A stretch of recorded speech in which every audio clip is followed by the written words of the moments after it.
Last week I talked about the benefit of teaching style periods in stage 6 and how comparing and contrasting can help a student remember the difference between Baroque, Classical, Romantic, and contemporary styles.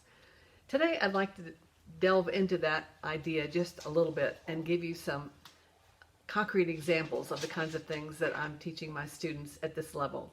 Now, if students come in playing at the intermediate level and haven't been taught these concepts, of course I'm going to be teaching these concepts at their whatever reading level they are, because they need to be taught at some point.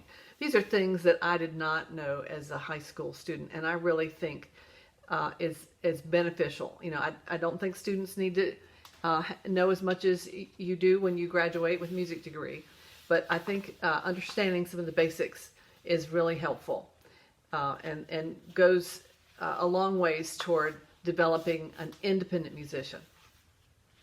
All right, so in the classical, in the Baroque time period, for instance, the dynamic range is relatively small. In the classical, it expands a bit. Romantic, in piano music, that's when the piano got bigger and stronger, and so we have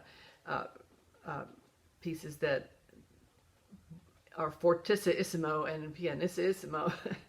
And part of that's because the texture is also expanding. In Baroque, you often have, for piano, the early, you have one note here and one note here, unless, of course, you're playing a fugue. And if in classical, quite often you have a melody, a scalar passage running in the right hand, and some kind of Alberti bass in the left hand. So again, the texture is thin. In the Romantic, you have a fistful of notes in both hands, and you're running the range of the piano with the pedal down as well, which reminds me that the next thing is pedal. In Baroque, I like to say students can use a little bit of pedal, and nobody knows it but me. In classical, I can use a bit of pedal, and you know it. And in Romantic, I can use more pedal. I know it, you know it, and I know you know it. And in other words, you're pretty free with the understanding that you have to have the clarity that's needed for the piece. All right, retards also tend to be come and go in the space of a beat or two at the Baroque era, in about a measure or so in the classical, and much longer in the Romantic. So I will sometimes, for instance, say to a student, now you know your retard at the end of that piece was you could do more than that if you wanted to. If this was, and let's say it's at the end of a Schumann piece in the Romantic style, and they didn't give much of a retard. And you know, one of the hallmarks of the end of a piece is there needs to be some kind of retard to signal to the listener that the piece is about to end, more or less depending on the style. But if they give very little, then I would say, you know, that would be just the perfect amount if this piece was written by Bach, because you're only allowed just a little bit. But this is Schumann, and so we're allowed more. How about if we try that again and see what it sounds like with retard that starts maybe 2 or 3 measures out before the end of the piece.